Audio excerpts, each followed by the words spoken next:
Muy bien, pues ahora este será el bloque final de las realidades y opiniones de México Prioridad, platicando con mi queridísimo Francisco Baeza Vega. Paco Baeza, ¿cómo estás? Eduardo, muy bien, gracias por invitarme, un gustazo.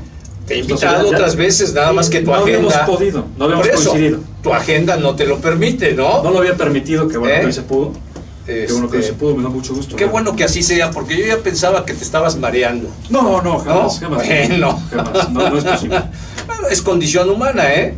No creas que sería algo extraordinario. En cualquier caso ya habremos superado esa etapa de mareo y ya estamos de vuelta. Muy bien, pues mire, en el orden político, y como yo decía hace un momento, pues entramos a la inmundicia de la política que es nuestro México, desgraciadamente, porque nunca perdamos de vista que la política es la actividad más noble de cualquier ser humano, en su esencia. Pero así como la vivimos en nuestro México, pues ni modo, tenemos que sobrellevarla y tenemos que ir señalando lo que a nuestro juicio pensamos que no está bien. Y para esto voy a agradecer a Juan de Dios Andrade Martínez, quien empieza a colaborar con nosotros vía audios muy breves, y yo quisiera, si podemos por allá, producción, que escuchemos. Es un audio de un par de minutos solamente que nos va a dar una idea del panorama nacional y local que en el ámbito político estamos viviendo. Venga, Iván, por favor, con este audio de Juan de Dios Andrade Martínez. Te mando un abrazo, Juan de Dios. Entre un escenario hegemónico y otro multipolar, entre el resultado apabullante de Andrés Manuel y la necesidad de contar con interlocutores al no alcanzar la mayoría calificada. Mario Fabio Beltrones, Miguel Ángel Osorio Chong, Rafael Moreno Valle, muchos luchan por serlo. Al interior de Morena, Ricardo Monreal batalla por ser el interlocutor entre López Obrador y sus aliados. El fin de semana, Rocío Nale dejó claro que hay dos líneas frente al sindicato petrolero: la de Monreal, que busca un encontronazo espectacular, y la de ella, que prefiere la fragmentación del sindicato y la creación de otro. La decisión del Tribunal Electoral del Poder Judicial de la Federación, a su vez, de irse al recuento voto por voto en Puebla, fortalece a Rafael. En la antesala, Gustavo Madero tronó contra Moreno Valle y el llamado cártel de gobernadores. Para unos, hay un acuerdo entre Andrés Manuel y Rafael para la gobernabilidad y el 2024.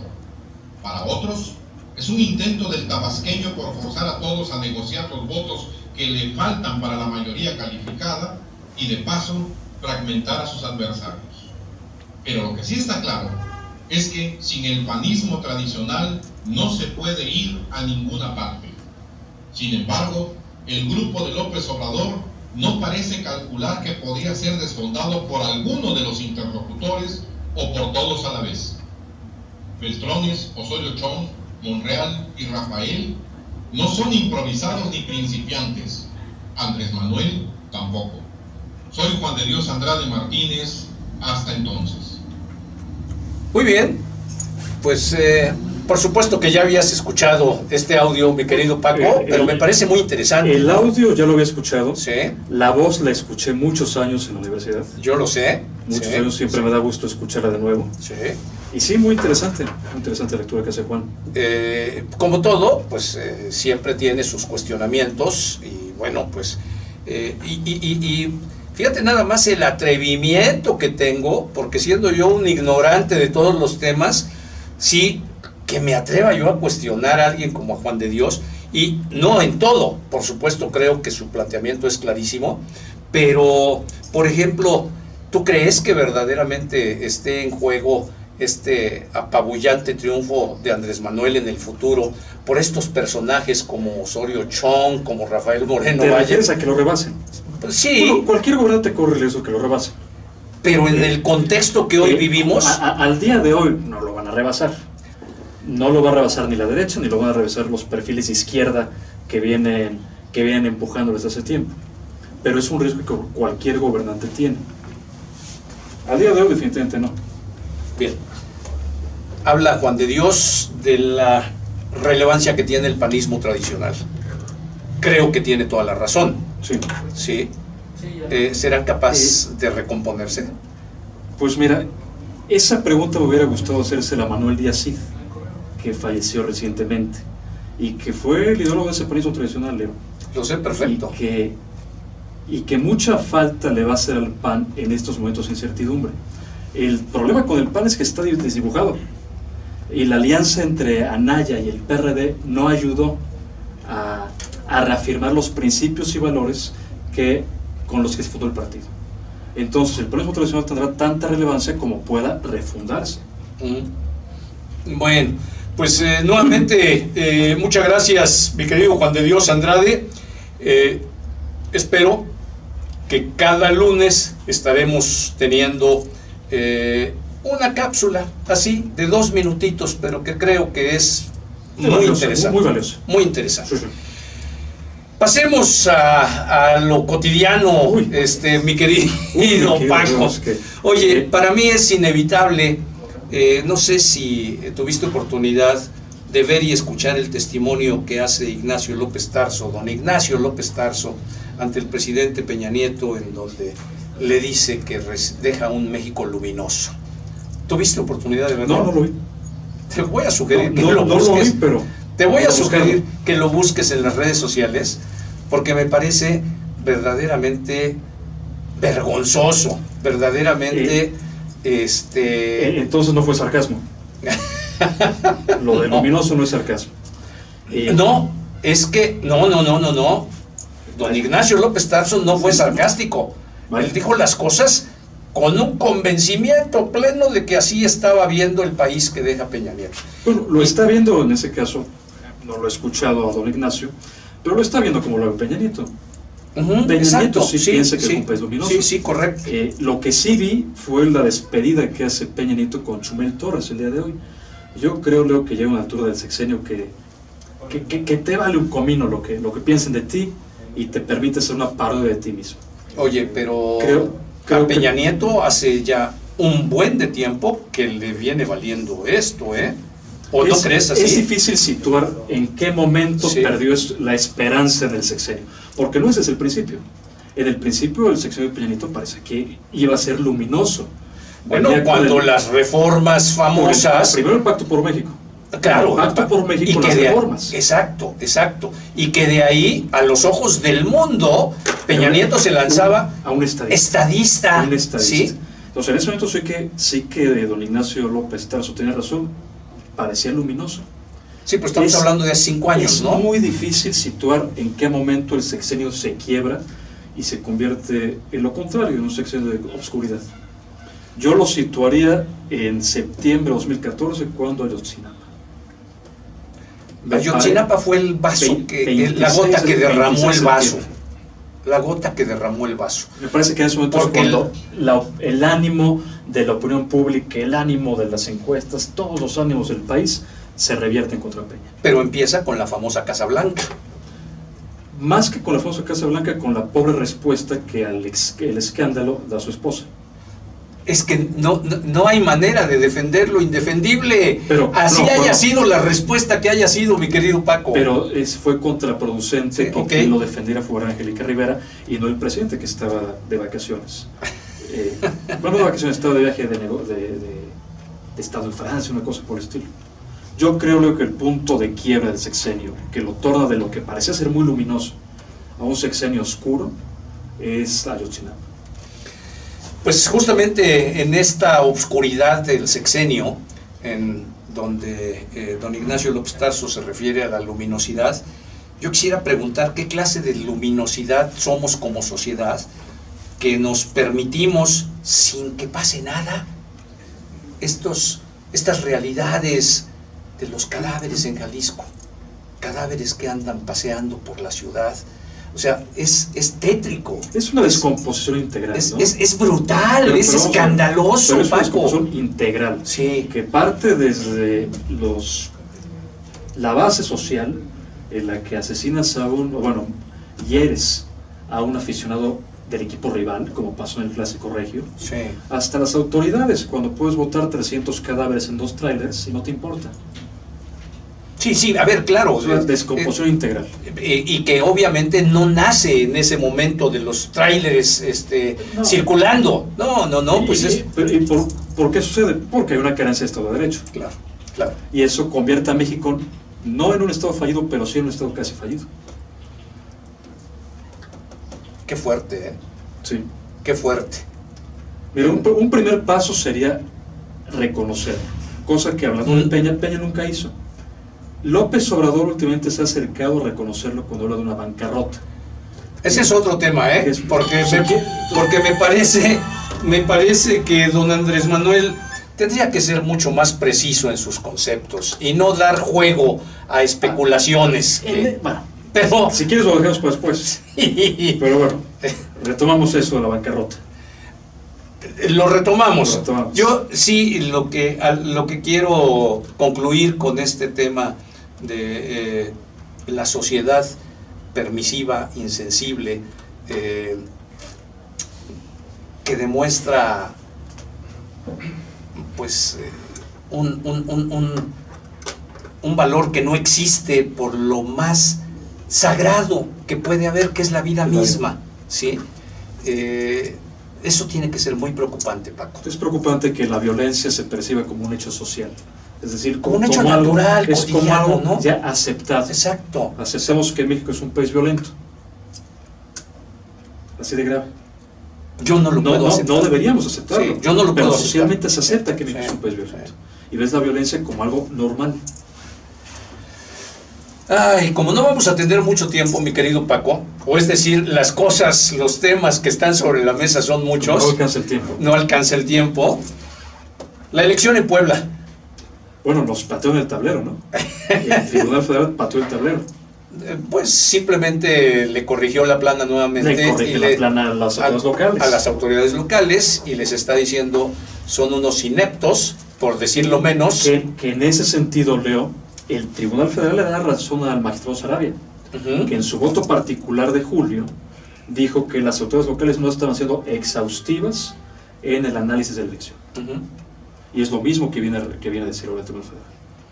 Que no se ha sido exhaustivo, que no se ha sido objetivo, independiente, que no se ha sido veraz en el análisis que se hizo sobre la elección. Y finalmente llega la decisión de que sea la instancia federal en la Ciudad de México la que ordena que va a haber recuento voto por voto, casilla por casilla, ¿no? Primera vez en la historia que sucede. Inédito. Que sucede. Sí, inédito. Primera vez, sí. Y por algo debe de ser, porque fue verdaderamente escandaloso el hecho de cómo se llevó la elección en Puebla, ¿no? Por mucho que la defiendan quienes la defienden. Es indefendible, Leo. Indefendible. Tanto es así que hemos llegado al extremo de que se recuenten los votos. Sí. Si la elección fuera pulcra, como se presume del otro lado, no estaríamos en esta situación. Lo que es un hecho es que este recuento, esta decisión del tribunal, a la conclusión que va a llegar ineludiblemente es a que se anule la elección. No por el hecho del recuento. El recuento va... yo apuesto... Son líneas separadas. Eso es. Y yo apuesto doble contra sencillo a que en el recuento todavía esa diferencia de 100 y pico de mil de votos a favor de Marta Erika por sobre Luis Miguel Barbosa se va a acrecentar. Claro, de hecho ya el antecedente ya se recontó un 30% en la primera instancia y la diferencia se acrecentó un poquitín. Eso es. Pero a ver, vamos, como dijo ya que el destripador, vamos por partes. Son dos procesos diferentes legales. Uno es el proceso de recuento, que es en términos cuantitativos, es una radiografía de cómo están los números de elección. Y el otro es cualitativo, que es la impugnación que presentó Morena en julio. El resultado del recuento no necesariamente determinará el otro proceso, pero abonará en uno u otro sentido. Pero clarificará dará argumentos más certeros, como las palabras de los magistrados, argumentos más certeros para tener que anular la elección, sentenciar en otro sentido. Mira, las respuestas en redes sociales de Marta Erika y de Barbosa fueron erráticas. en la lógica que estamos platicando, que sería ineludiblemente que se anuló la elección, uno esperaría ver a Barbosa feliz y a Marta Erika arruinada. Y fue lo contrario. Marta Erika celebró que se recuente porque ella piensa que el recuento le va a dar certeza y le va a dar más margen todavía. Más margen y un pelín de legitimidad que alcance para negociar el Estado. Y Barbosa, al contrario, dice, bueno, lo que se está contando es ese fraude.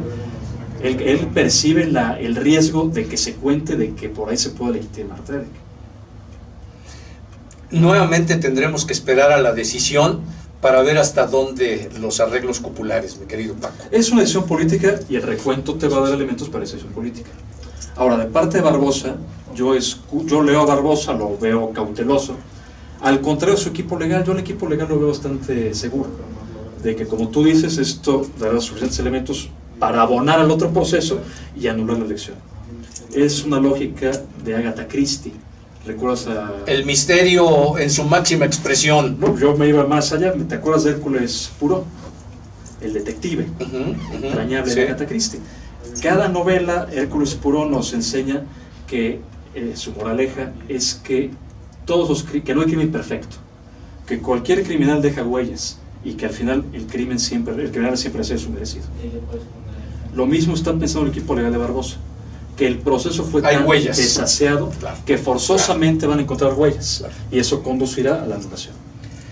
Y por si todo esto fuera poco, ¿qué opinión te merece que ahora que ya se trasladaron los paquetes electorales a la Ciudad de México para este recuento, resulta que la bodega no estaba debidamente protegida, no estaba debidamente garantizado el que nadie pudiera acceder? Ahí están los videos en las redes sociales, no estoy inventando nada.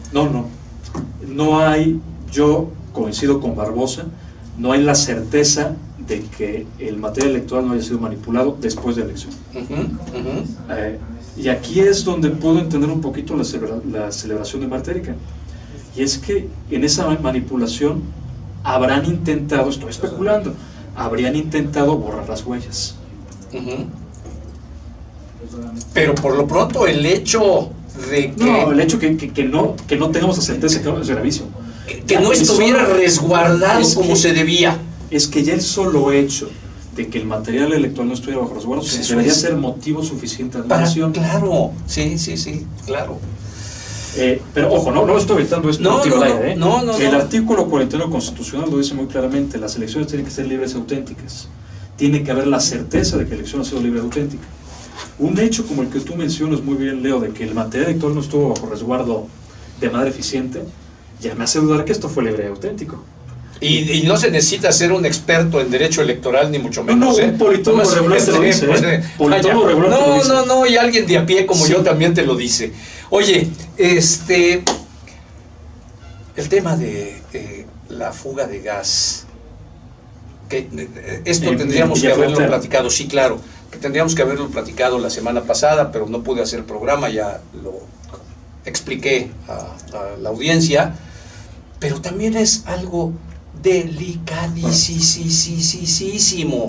¿Y a qué está vinculado? Ese es el punto. Bueno, partimos luego de esta descomposición integral de la sociedad, porque en una colonia como Villafrontera, esto que pones en riesgo 50,000 personas, que dicho sea de paso, debieron ser evacuadas. Dicen que las evacuaron, ¿sí? Con muy poca oportunidad, porque... Pero bueno, el hecho mismo es que no tenemos idea de la magnitud de la tragedia que se pudo suceder. Así es. ¿Sí? Partiendo de la descomposición social, aquí todos tienen una parte de responsabilidad, que vamos a ver. La tiene el vecino que permite que las pipas que no denuncie que las pipas están robándose el gas. La tiene, por supuesto, el que roba el gas, que es un criminal. Y la tienen sobre todo las autoridades, que lo saben y lo consienten. Esa es, al final, la clave de todo. Porque si no lo supieran, pues ni hablar, o sea, tendrían cierto margen de eximirse en la responsabilidad. Excusa, Claro. Pero bueno, me parecía importante señalarlo porque de verdad, hombre, pudimos amanecer con cientos de personas que perdieron la vida. Con un motivo, una causa distinta, lo que sucedió en Guadalajara en los 80, en los 90, ¿te acuerdas? Claro, sí, Algo no, qué tragedias. Mira, esto debe dejar un aprendizaje. Lo malo es que no aprendemos en México, Paco. No, pero debe dejar un aprendizaje a los gobiernos entrantes, sobre todo el gobierno municipal entrante. Tienen que respetarse, conocerse y respetarse los protocolos de seguridad. Y estas personas debieron ser inmediatamente evacuadas. La nueva Claro, legislatura. yo entiendo el escándalo que generaría eso, ¿no? Se evacúan 50,000 personas por el Huachicol, hombre. No es la nota que quiere tu municipio. Ay, Dios, no me hagas reír, hombre. La nueva legislatura en Puebla. No voy a hablar de la Cámara de Senadores, que ya está también. No, en Puebla. La local. La nueva legislatura. Una mayoría de Moreno, una mayoría suficiente de Moreno. Sí. ¿Y qué tal la queja de la bancada morenovallista respecto al trato antidemocrático? Que tienen razón. Tiene razón la bancada morenovallista. Sin excusar a nadie, fue lo que los morenovistas hicieron siempre. A ver, espérame. Pero, pues es lo, pero igual que antes tenía razón la oposición, ahora que ellos son la oposición también la tienen. No, de acuerdo. A lo que quiero llegar es que en un congreso en donde lo que tiene que haber es cabildeo. Lo que tiene que haber es cabildeo, lo que tiene que haber es convencimiento, lo que tiene que haber es apertura, lo que tiene que haber es, hombre, lo definimos a partir de argumentos, no de imposiciones porque soy mayoría.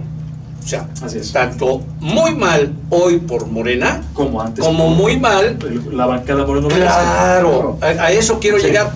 Y en el fondo, no se lo digan a nadie, porque además no nos escucha nadie. Pero a mí sí me da mucho gusto que les hagan sentir un poquito de lo que... De su propia vecina, sí, ¿no? Claro. O sea, ahora, que esto, y en todos los niveles, en el caso de Puebla es este ejemplo que tú citas. En nivel federal sí que me preocupa el comportamiento de esa mayoría de Morena. Hay que ser magnánimos en la victoria, Leo. Sí.